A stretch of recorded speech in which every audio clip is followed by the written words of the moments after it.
Hi friends, I'm Tilak. You're watching Tech May Be Unique, and today we just going to see how to change the font size on your canvas sheets on your computer. And if you are new to this channel, make sure to click on subscribe and below. We just quickly move on to the video. So how to change the font size on your canvas sheets on your computer, just going to show in this video.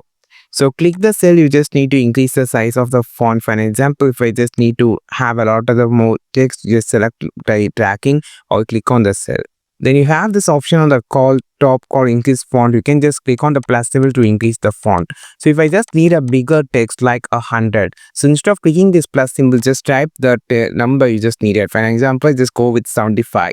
So then click on the enter option, which actually increase the size of the font. This also increased the cell size because this font size has been increased. So this is the way that you can just increase the font size on your Canva sheets on your computer.